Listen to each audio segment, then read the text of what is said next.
ఈ year ending కల్లా November లోపు బీహార్లో అసెంబ్లీ ఎలక్షన్లు జరిగే అవకాశం కనబడుతూ ఉంది. బీహార్లో మొత్తం 243 అసెంబ్లీ స్థానాలు ఉన్నాయి. 2020లో జరిగినటువంటి ఎలక్షన్స్లో 2 కూటముల మధ్యనే ఎలక్షన్ జరిగింది. ఒకటి ఎన్డీఏ, రెండవది మహాగఠబంధన్. ఈ ఎన్డీఏ విషయానికి వస్తే ఇందులో జేడీయూ అండ్ బీజేపీ 54 సీట్స్ గెలుచుకుంది. ఓటింగ్ షేర్ పరంగా చూసినట్లయితే 19% ఓటింగ్ షేర్ తీసుకుంది. ఇక జేడీయూ విషయానికి వస్తే జేడీయూ 69 సీట్లు గెలుచుకుంది. ఓటింగ్ షేర్ ఇక్కడ బీజేపీ కంటే తక్కువనే ఉంది, 15%గా ఉంది. ఇక మహాగఠబంధన్ విషయానికి వస్తే ఇందులో కాంగ్రెస్ 23 స్థానాలు గెలుచుకొని 9% ఓటింగ్ షేర్ పొందింది.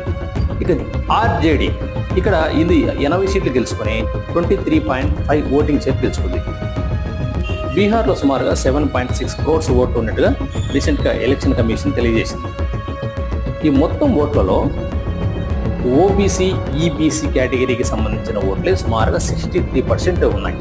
అంటే లాస్ట్ 35 years నుంచి బీహార్ అసెంబ్లీ హిస్టరీ చూసినట్లయితే ఈ కేటగిరీకి సంబంధించిన వ్యక్తి చీఫ్ మినిస్టర్గా కంటిన్యూ అవుతూ ఉంటాడు.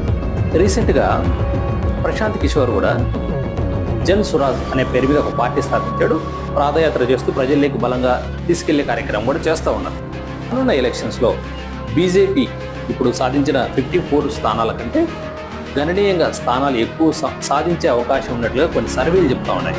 లాస్ట్ ఎలక్షన్స్లో 54 వస్తే ఈసారి 90 to 100 దాకా బీజేపీ అలోన్గా ఎన్డీఏ కూటమిలో ఎక్కువ స్థానాలు పొందే అవకాశం ఉన్నట్లుగా సర్వేలు చెప్తా ఉన్నాయి.